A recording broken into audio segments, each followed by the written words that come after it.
In recent weeks, Sarah's life, a middle-aged woman with tired but expressive blue eyes that reflected years of worries, disappointments, quiet victories over everyday difficulties, and moments when she felt on the verge of breaking, turned into a real nightmare full of shadows, suspicions, and an invisible threat that crept up like thick fog over the endless prairies of Texas in the pre-dawn hours. She, a simple nurse in the local hospital in the small town of Oklahoma City, where she encountered human pain and suffering daily, from fresh fractures in elderly farmers who had fallen from ladders on their ranches under the scorching sun to sudden heart attacks in young parents feeding their children in the silence of the wards, constantly received horrific messages with threats that terrified her to the depths of her soul, forcing her to wake up every night in a cold sweat with a pounding heart, listening to every rustle of the wind behind the thin walls of the apartment, and the sensation that someone was watching her from the darkness, breathing hot breath on the back of her neck while the moon silvered the asphalt outside the window. These letters, written in a rough, uneven handwriting on cheap paper yellowed from time and soaked in the smell of cigarette smoke or cheap coffee from roadside diners, contained terrifying words like, "You're done for, you'll regret every day of your miserable life," or "I'll find you and make you suffer slowly, day by day," and they arrived in her mailbox without any stamps or return addresses, as if someone personally slipped them under the door of her modest apartment in the suburbs under the cover of night, when the streets emptied, the streetlights flickered dimly, casting long shadows, and the wind whispered secrets of forgotten sins and unsolved mysteries. Sarah couldn't understand who was behind these cruel torments, and why she, of all people, had been singled out for such a trial, for throughout her life the woman had tried to live honestly, not harming those around her and always helping those in need, whether it was colleagues at work, when she shared night shifts, staying late to cover for a tired coworker with children, or neighbors in the multi-story building in the Dallas suburbs where she lived with her daughter, bringing them homemade apple pies from her own garden, or simply listening to their troubles over a cup of coffee on the stairwell, where the smell of mold from the old walls mixed with the aroma of fresh baking penetrating the nostrils as a reminder of normal life. She was known for her kindness in the neighborhood, where people whispered about her with warmth, always ready to lend money to a friend in need without demanding repayment and believing in honesty, or cook dinner for a lonely neighbor whose husband had left, leaving her alone with memories of the best years full of laughter and joint picnics by the river. Her days were filled with routine that gave the illusion of stability and protection from chaos. Morning coffee in the small kitchen, where steam from the mug rose in a thick cloud mixing with the aroma of fresh buns from the oven. The commute to work along the dusty streets of Oklahoma City, where cowboys in worn hats still galloped on horses through the outskirts, past gas stations with neon signs flashing "Open 24/7", and evenings spent reading old novels under the dim light of a lamp with a floral lampshade, to forget the back pain from long hours standing by patients' beds, whose moans and coughs echoed through the hospital corridors, saturated with the smell of disinfectant and fear. The last photograph was particularly horrifying, depicting her in some strange, threatening context, as if someone had photographed her from a distance through the lens of a cheap camera during a walk in the park by the Red River, where she loved to sit on a weathered bench, feeding the ducks breadcrumbs from a bag and pondering life, about how everything could have turned out differently, and added red crosses over her eyes, crudely drawn with a marker, reminiscent of imminent death, like in those old horror movies she watched in her youth with friends in the dark living room, munching popcorn and jumping at every creak. This finally shattered her peace, triggering a wave of paranoia where every rustle in the hallway seemed like the step of a pursuer in heavy boots, every doorbell ring like the knock of fate with a scythe. And Sarah, unable to withstand the tension that had built up over weeks like a tight spring ready to snap at any moment, decided to seek help from Madam Clara, a middle-aged woman living on the outskirts of Oklahoma City in a small wooden cottage surrounded by a dense forest of oaks and pines, where birds sang mysterious melodies at dawn and squirrels rustled leaves underfoot. Renowned for her wisdom and ability to see what was hidden from ordinary eyes, as if her mind was an antenna catching waves of the future from the ether. Madam Clara, the seer with neatly pinned hair in a bun streaked with gray, giving her the look of a wise mentor from Victorian novels, with faint wrinkles around her eyes from years of laughter and tears, dressed in a white linen shirt that emphasized her calm, almost ascetic elegance and freedom of movement like a nun in the world, was the local clairvoyant to whom people from the entire district turned for advice in difficult moments. From lost loves that left emptiness in the heart like a bullet hole to family curses passed down through generations. And her home always smelled of herbs like sage and lavender, mixed with smoke from incense smoldering in the corner on an altar of stones. Her eyes misted from birth with a light haze that made her gaze enigmatic, pierced the soul as if she saw not with eyes but with her heart, capturing the vibrations of fear, hope, and hidden guilt in the air thick with incense smoke. "I just don't understand who could do such a thing. It's driving me crazy like poison in my veins. I've been racking my brain for all possible ill-wishers. Even thought of my ex-husband Jason with his hot temper and his string of bar fights," Sarah said excitedly, sitting in Madam Clara's modest cottage, where an atmosphere of mystery reigned with the aroma of dry herbs, incense, and flickering candles that illuminated the room with a warm but frightening light, casting long shadows on the wooden floors and making the flame dance on the walls like ghosts of the past in a whirl. The walls were adorned with antique icons and darkened silver frames and amulets made of animal bones and eagle feathers caught in flight, and on the table lay tarot cards, as if ready to reveal the future, shuffled by invisible hands in the moonlight filtering through the curtain gaps. "We split up 6 months ago, after that terrible fight, and it seemed like everything was behind us. The door closed, but he still won't leave me alone, calling at night and leaving rings that echo in the silence, or showing up unannounced like a ghost from the past with a bottle in hand."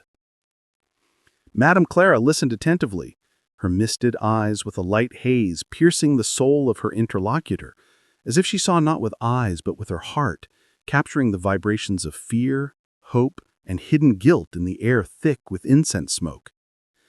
She sat in an old rocking chair sewn from warm fabric, wrapped in a light hand-knitted wool scarf, and rocked slowly, as if in the rhythm of some ancient incantation, her fingers running over prayer beads made of lavender wood, emitting a quiet click like the ticking of fate's clock. "I see that he betrayed you, cheating on you with that woman from the bar, and now he won't leave you alone, constantly jealous as if you're still his property, clinging to memories of those days when you walked through Dallas parks under the stars, holding hands. And he even threatened that if you bring someone home, he'll throw you and your daughter on the street, leaving you with nothing in this cruel world full of loners. Where would you go alone? Your salary is so meager, barely enough for food from the supermarket and utilities that rise every month like weeds. And the apartment he left you, though modest with frayed curtains letting in drafts and creaking floors underfoot, but it's a roof over your head where you feel relatively safe, locking the door with 2 locks and checking the windows before bed." Madam Clara said in a quiet but confident voice that sounded like the whisper of wind in the forest, penetrating to the very essence of the problem, calming the nerves like a warm blanket on a cold night. Sarah nodded, feeling tears welling up in her eyes, hot and unstoppable, streaming down her cheeks and recalling how Jason, a tall man with harsh facial features, broad shoulders from construction work on oil rigs, and a constant shadow of dissatisfaction in his gray eyes like an autumn sky over the prairies, had once been her love, giving her flowers on anniversaries in a small restaurant and promising eternity under the moon on the roof, but now had become a source of constant problems, his calls echoing in her head like a reminder of the pain of betrayal that wouldn't heal, leaving a scar on her soul. "But I no longer love him. I can't go back to that life full of arguments, broken dishes clattering on the floor, and tears at night when he snored beside me. Beside me now is another man who gives hope and warmth," she whispered, thinking of Steve, the reliable and caring mechanic with a light gaze in his brown eyes, light stubble on his cheeks that pricked the skin when kissing, and strong arms that were always ready to embrace her in a difficult moment, his smell of machine oil mixing with cologne, reminding her of stability and the warmth of home. "Yes, Steve," Madam Clara interrupted, as if reading her thoughts, her voice deepening slightly like an echo in a cave of Indian legends hidden in the hills.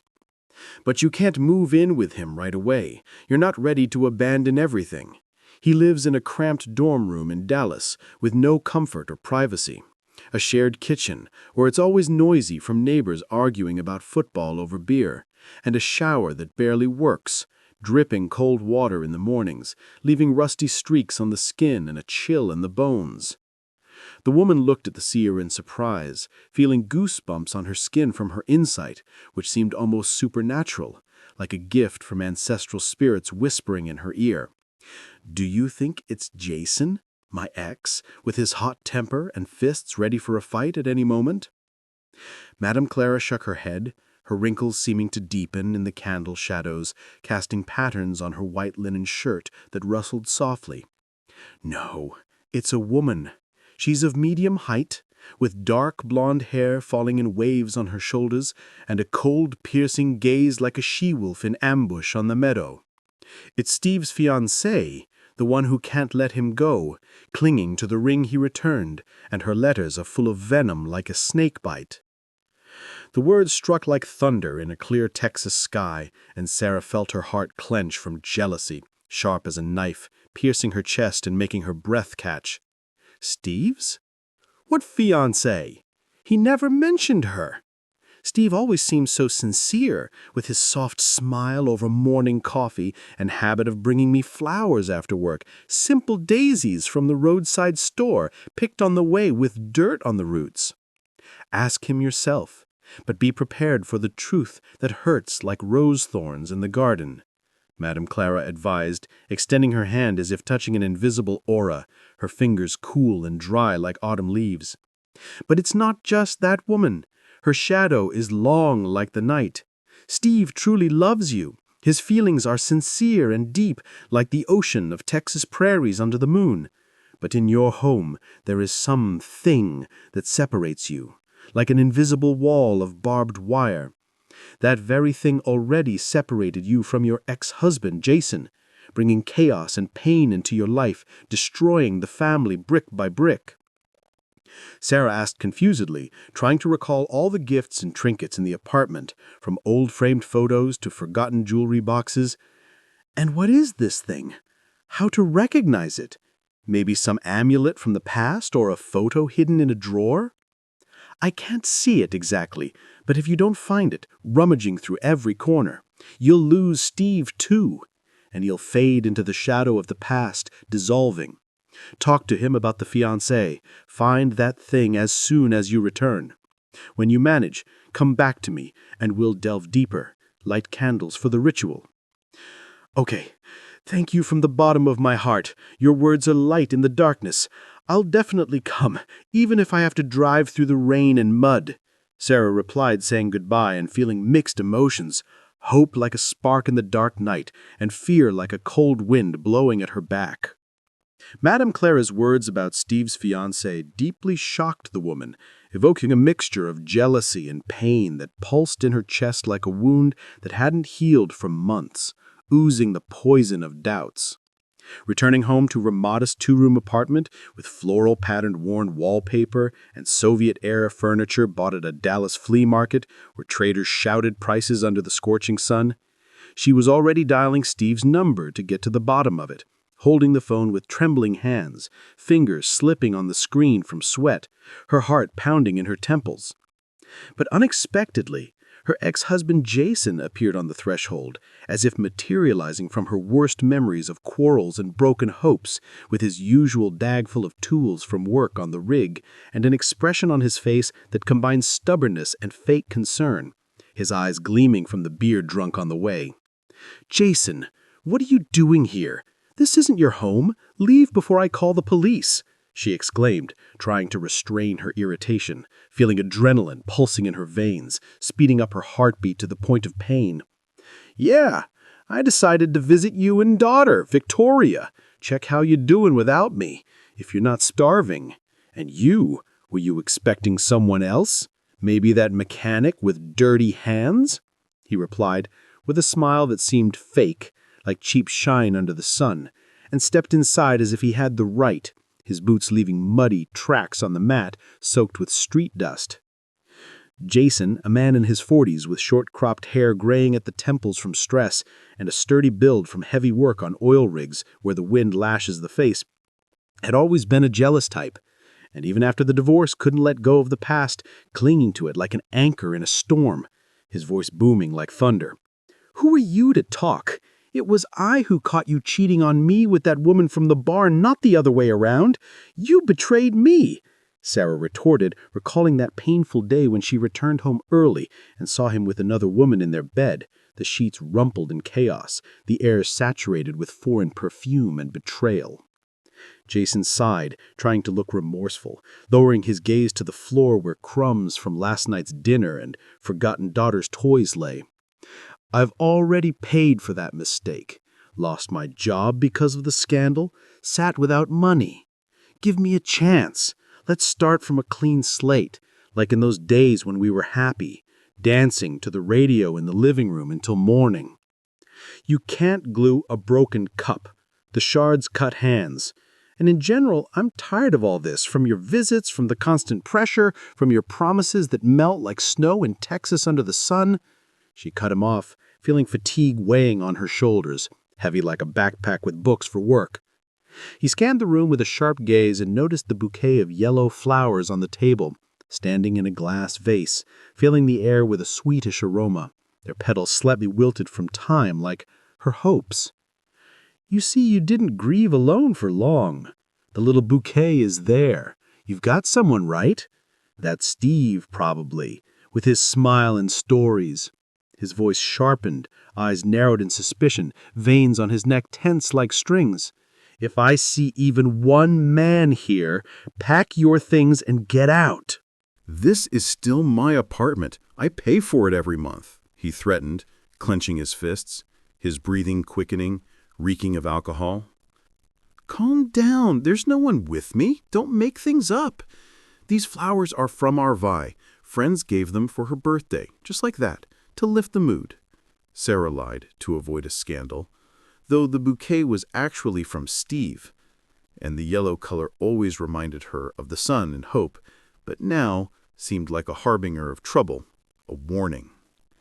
Jason didn't let up, sitting at the table without invitation, the chair creaking under his weight like old bones. "And has she got a boyfriend? Do you even control your daughter? She's supposed to be thinking about studies now, not suitors who promise stars but give emptiness and tears. Victoria is an 18-year-old girl with long brown hair tied in a ponytail, and a rebellious spirit, always ready to argue with her mother, her eyes burning with the fire of independence, like mine in my youth.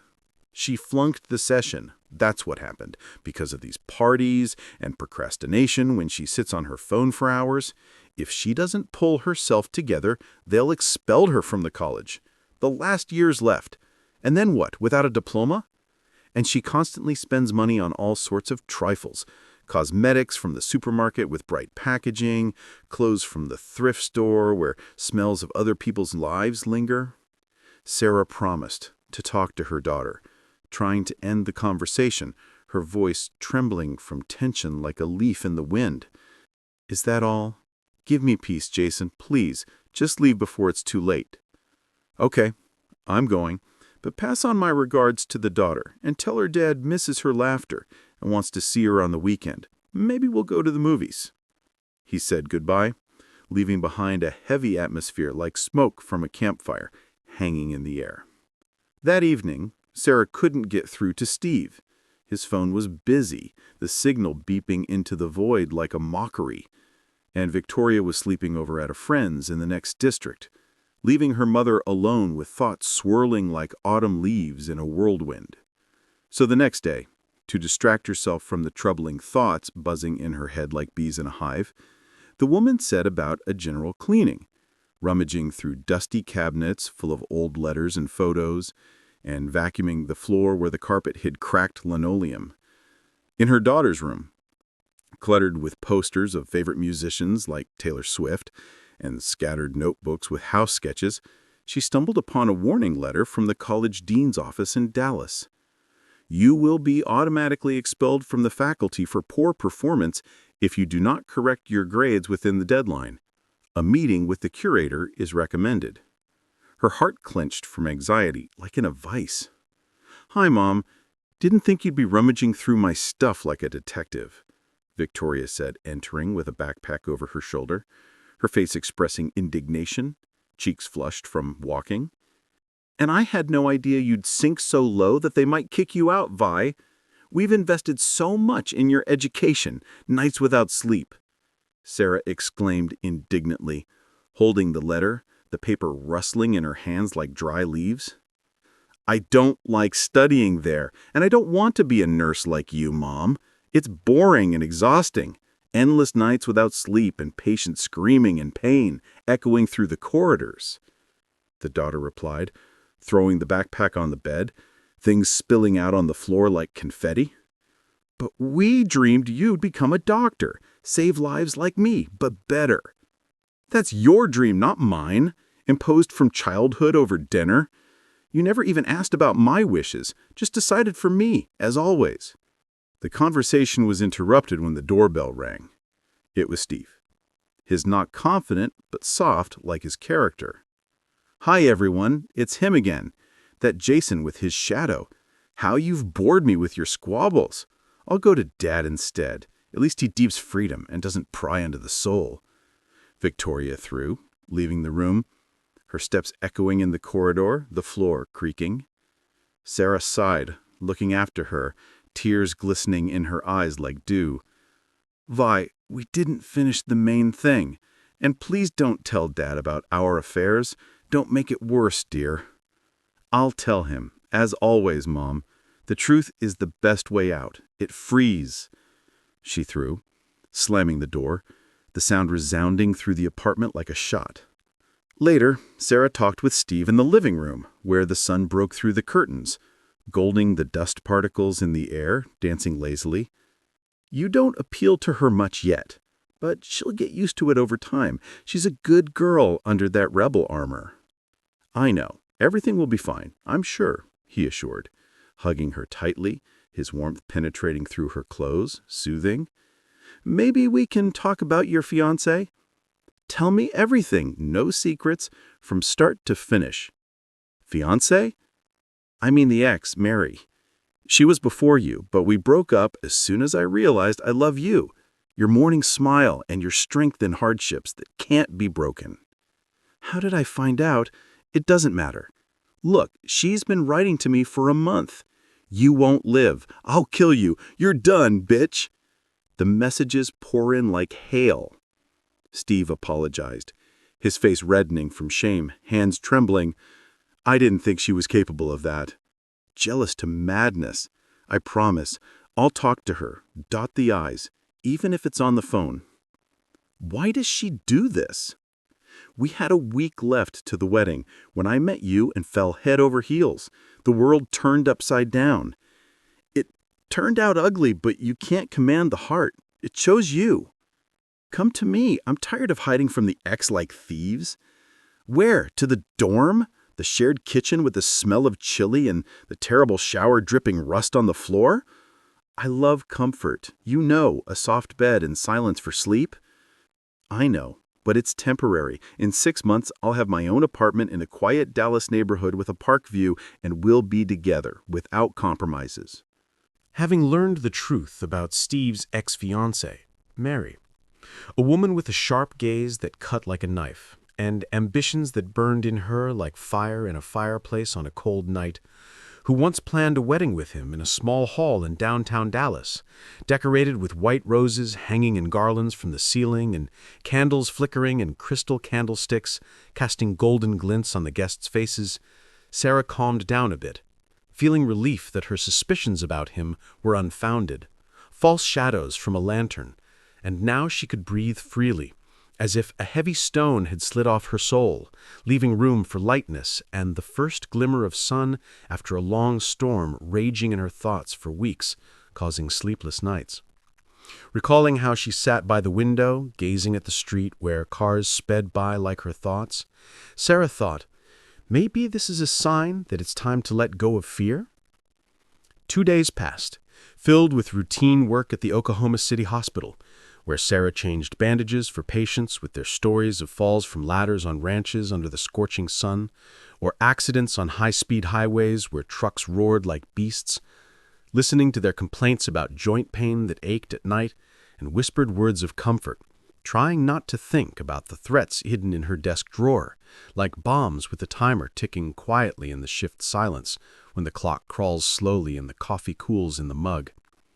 She decided to surprise him, meet him after work at the office where Steve worked as a mechanic in a garage on the outskirts, full of the smell of grease, the roar of engines humming like hearts under load, and the clanging of tools falling on the concrete floor with an echo. To show her care and support, bringing a thermos with hot tea flavored with mint from the garden behind the house, and his favorite ham and cheese sandwiches wrapped in foil, still warm from the oven with a crispy crust that reminded her of home dinners in childhood. But suddenly, standing in the shadow of an old oak across the road, where the leaves rustled in the wind like whispers of secrets from the past, she saw a beautiful stranger approaching Steve with a confident smile that didn't reach her cold eyes like ice, dressed in a stylish coat the color of autumn leaves rustling with movement, and a bag from a famous brand, slung over her shoulder like a trophy from battle, and Sarah's heart froze from a sharp stab of jealousy, as if someone had thrust a knife into her chest, making her breath catch and her hands cold, fingers numb from the inner chill, memories of past betrayals flooding in like a wave. "Explain to me, who is this? Why is she standing so close, touching his hand as if she has the right to him?" she thought, hiding behind the trunk, the leaves scratching her skin like claws of doubt, but restrained from a scandal, deciding to observe from a distance first, to avoid breaking everything with one thoughtless word that could echo through their fragile happiness like a shot in the night silence, waking all the neighbors and destroying bridges. The stranger, who turned out to be Mary, with her perfect hairstyle styled in waves like in magazine ads and manicure gleaming in the sun, spoke emotionally, gesturing with her hands, her voice rising over the hum of passing cars. "Why are you doing this, Steve? Why are you tormenting me with memories? It's not me sending those threats. I swear to you on our love that was. I'm not like that. You know me better." "Don't lie. I know everything from mutual friends. Your words are poison that poisons everything. It's over between us forever, like a contract torn to shreds. I loved this woman, Sarah, with her kind heart and strength that withstands life's storms without tears, with a smile." "But you loved me too once. Remember our nights under the stars? I'm ready to forgive everything. Return to our plans, to that wedding we dreamed of, with gold rings and vows at the altar." "Forgive me. It turned out that way. Life turned differently like a river in a bend. But I won't return. My heart is now with her, period. No going back, no regrets about the past." Sarah, hearing this through the noise of the street, where cars buzzed like a swarm of bees and gulls cried over the river carrying waters to the sea, felt a wave of joy. Steve had truly broken off with his ex. His words were like balm on wounds, healing, and now their future seemed brighter, as if the sun had broken through the clouds over the prairies, painting everything in golden light, promising warmth and new days. Several days passed and everything began to settle down little by little, like a river after a flood when the waters recede, leaving fertile soil for growth. Daughter Victoria diligently prepared for the retake of her session, repeating the material from morning to evening at her desk in her room, surrounded by anatomy books with annotations in the margins made with a red pen from excitement and notebooks written in a trembling hand from fatigue and coffee that cooled in the mug, though reluctantly, sighing every time she opened the textbook, the pages rustling in protest like leaves in the wind in the park. And Steve visited Sarah daily after work, surrounding her with warmth, attention, and small gifts that made her days brighter, to a bouquet of flowers from the roadside kiosk with dew on the petals glistening like diamonds in the rays, to sweets for her daughter, chocolate bars with nuts that she loved since childhood, hiding them under her pillow from her mother recalling those times. But one evening, when they were together in the living room watching TV with its flickering screen showing an old western with cowboys on horses and shootouts at sunset, dust whirling on the screen, and holding hands, fingers interlaced in warmth like tree roots in the ground. They heard a knock at the door that thundered insistently like a war drum in a distant country echoing in the walls. "Wait, that's definitely Jason. V is home, it's him. I recognize his steps from 1,000, heavy and confident like a hammer," Sarah whispered, feeling panic washing over her like a wave, and her heart pounding in her chest, echoing in her ears like thunder in the desert, memories of past quarrels flooding in. "I beg you, hide in the daughter's room, behind the closet or under the bed where it's dusty from time. How long will we hide from him like school kids, always looking over our shoulder like criminals? Please, he'll throw us out and there will be problems with the law, with money for food and roof. He's already not letting me live in peace, constantly appearing like a shadow from the past that won't go away, clinging with claws." It was indeed her ex-husband, who appeared without invitation, destroying her plans and hoping to return to her life as if nothing had happened, with his usual stubbornness and the smell of sweat from work on the rig mixed with oil and dust. Why did it take so long to open the door? "Hiding someone from me again? Your secrets in this hole full of shadows?" he asked suspiciously, entering without permission, his silhouette filling the doorway like a cloud before a storm, blocking the light. "Lord, who am I hiding in this tiny apartment full of junk? I'm cooking lunch, washed my hands after the fish. The smell is still on my skin, sticky and salty from the fillet from the store." Sarah replied, trying to look calm, wiping her hands on her apron with faded flowers from washes. "Then maybe treat me like old times when we dined by candlelight. Your lover isn't feeding you royally with silver spoons and wine from the bottle?" He joked coarsely, with sarcasm in his voice that cut the ears like a knife on glass. "It's just fish with potatoes from the oven. And you have a guest? There's a strange car by the entrance, blue like the sky over the prairies on a clear day." He noticed, scanning the room with a sharp gaze like a hunter on a trail in the forest. "That's V's boyfriend who came, a guy from college with a guitar and dreams. They're in there, well, you understand, young people's business, talks till night about stars in the future full of hopes." God, the daughter has it better than we did back then, with our arguments and broken plates on the floor. I'll go meet the future son-in-law, check if he's worthy of our blood and strength, not a coward in life's fight. Not the best idea. They're locked in, door on key. Don't break it, please. Come on to the kitchen. I'll feed you so you leave faster, without scenes and shouts that wake the neighbors behind the wall.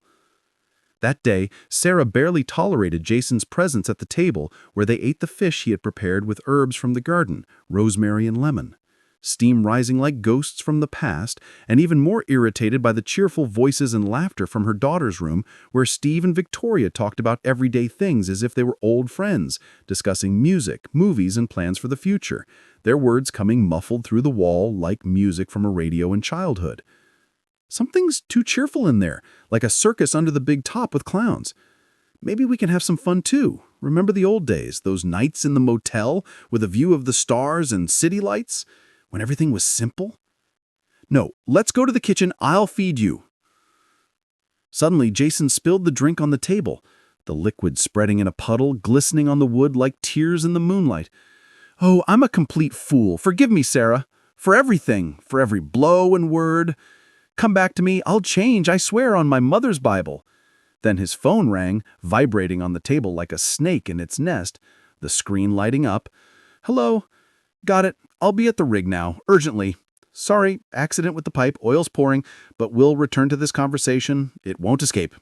Seeing him off to the door, Sarah saw Steve and Victoria chatting nicely over tea in the living room, steam from the mugs rising lazily like smoke from a campfire in the forest, and unpleasant suspicions arose in her soul as if a shadow of doubt had fallen on her heart, cold and sticky like cobwebs in the corner. Everything okay with you? What are you whispering about like conspirators in the night? What secrets? She asked, trying to hide her anxiety, her voice trembling like a guitar string under her finger. Yes, just chatting about life and dreams, nothing special. Sorry it took so long. You must be starving from waiting, poor souls. Let's go to dinner. I made your favorite dish, steak with potatoes soaked in Asian spices, aroma filling the house. 3 days passed, filled with tension at work where patients complained of pain in voices echoing through the wards like cries in a cave, and at home where silence seemed sinister like before a thunderstorm with lightning in the sky.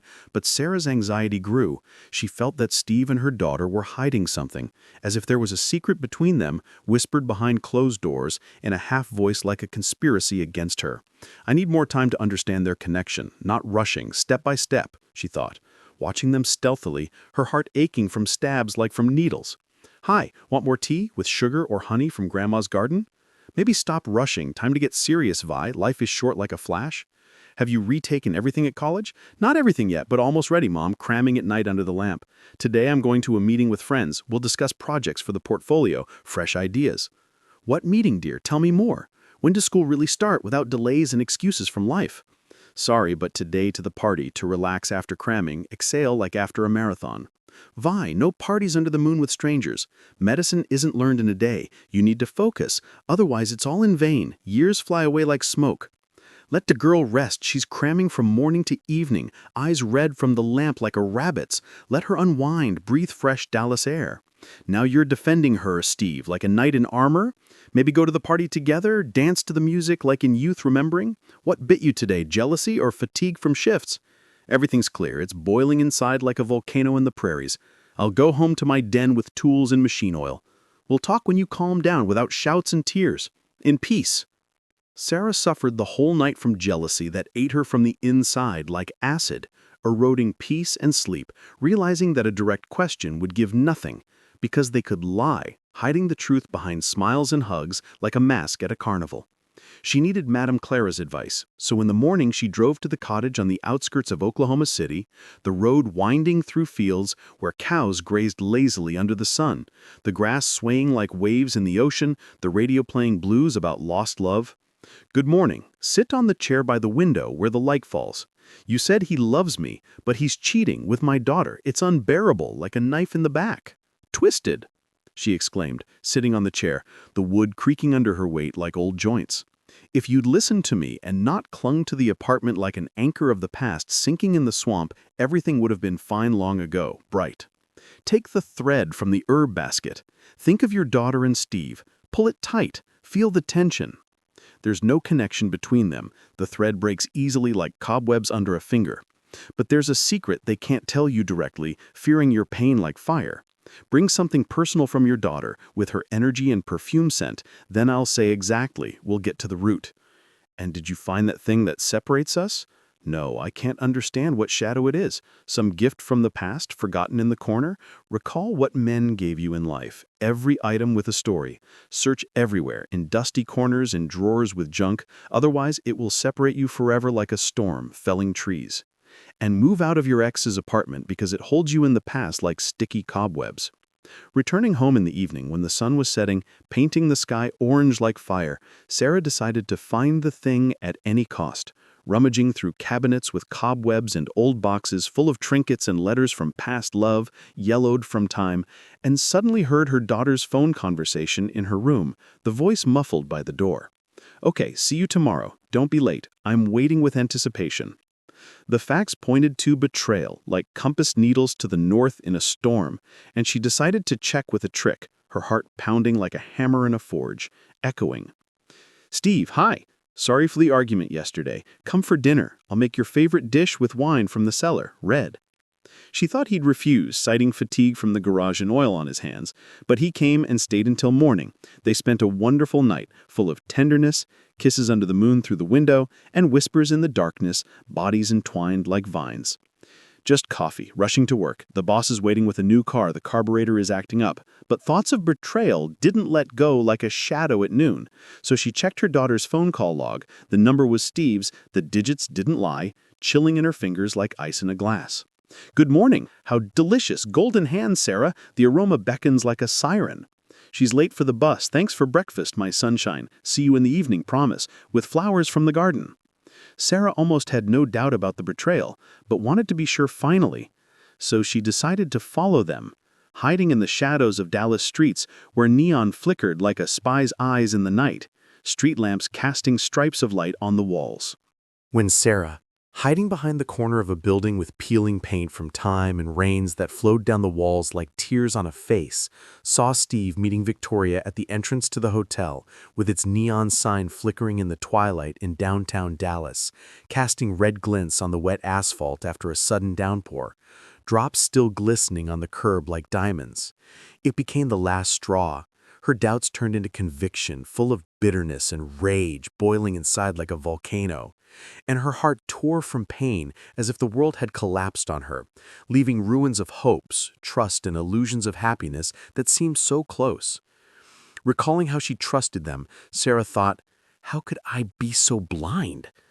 You're behind my back, traitors of both sexes like snakes in the grass. How could you do this, trampling my love like mud underfoot in puddles after rain? She exclaimed, running up with a trembling voice and tears in her eyes rolling down her cheeks, hot and salty, leaving traces on her makeup, smearing mascara into black streaks. Sarah, calm down. You don't understand what's happening. It's not what you think in your anger and fog, Steve replied, his face expressing shock and pain, hands raised in a protective gesture, palms forward like a shield. Stop, don't shame me in front of people on the street. Mom, they're looking and whispering behind my back, Victoria added, blushing, her eyes widening from fright, hands clenched into fists, nails digging into palms, leaving marks. This is the man I love, Steve, with every heartbeat like a mad woman in fever. You stole my man, my support in this world full of storms and shadows. You've completely lost your mind from jealousy like in a bad TV series. How could you think that about us? We're family, blood from blood, bound forever by ties.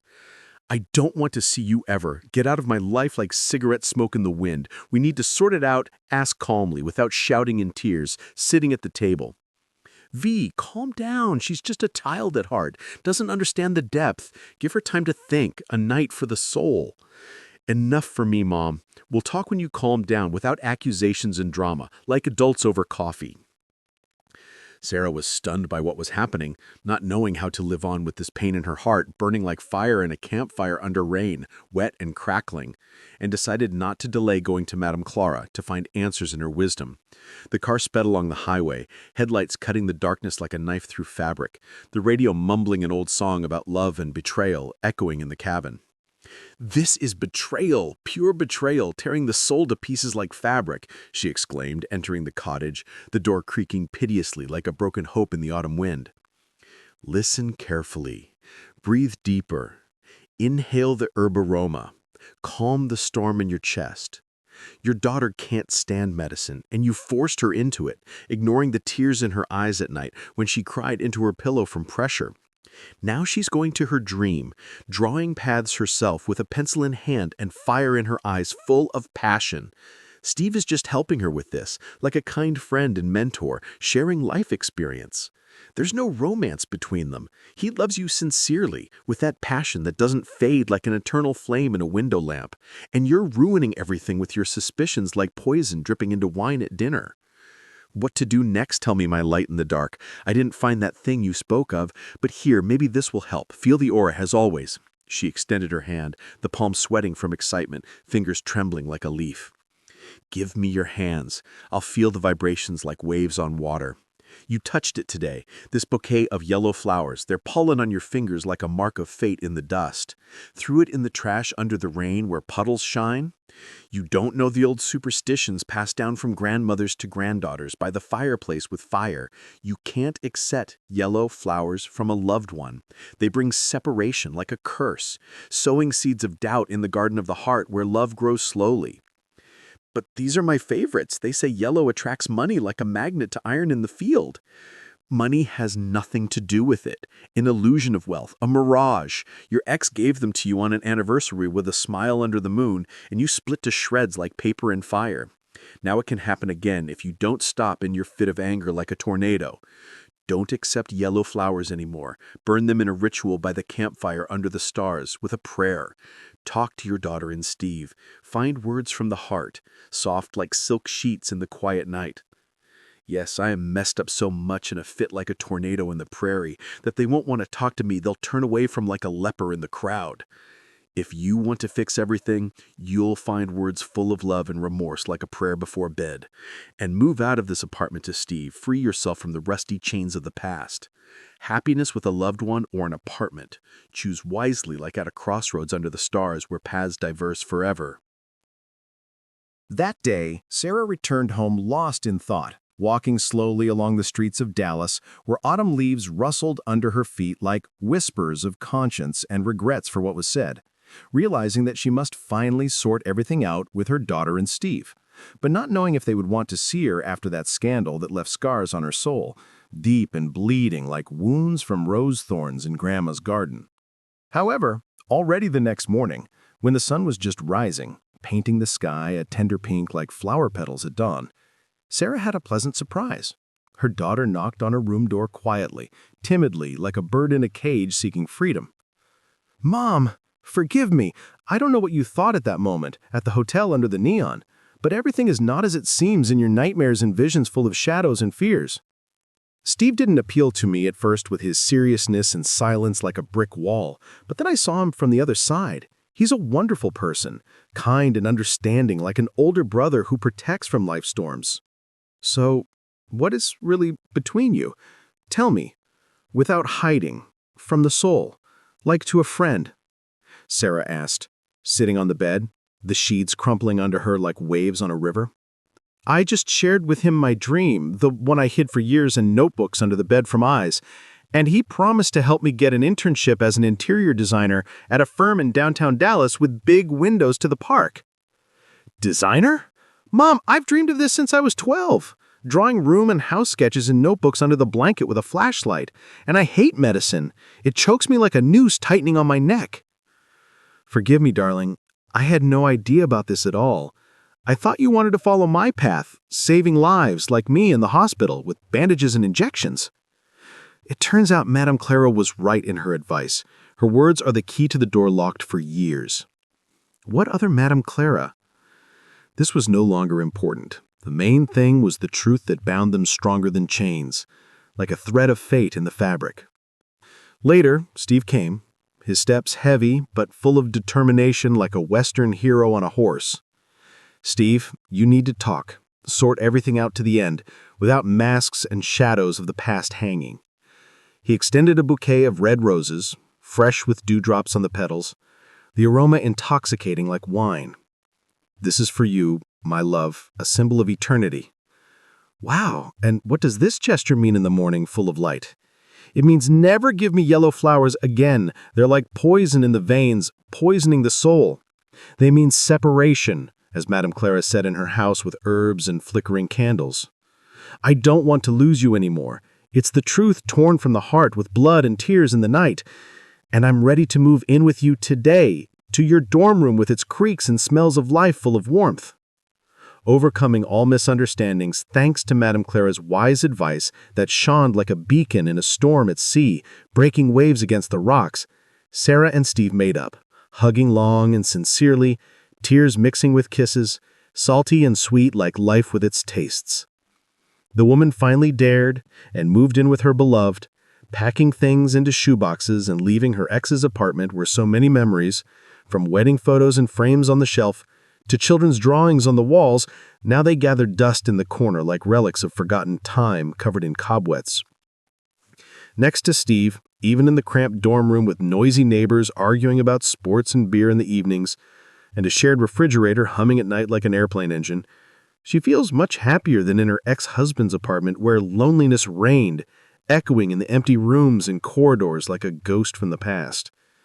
Madam Clara reminds in a letter she sent by courier at dawn, the paper crunching. "You can't accept or give yellow flowers to loved ones, for it leads to separation, destroying bonds like a cobweb under a storm wind, leaving only threads hanging in the air."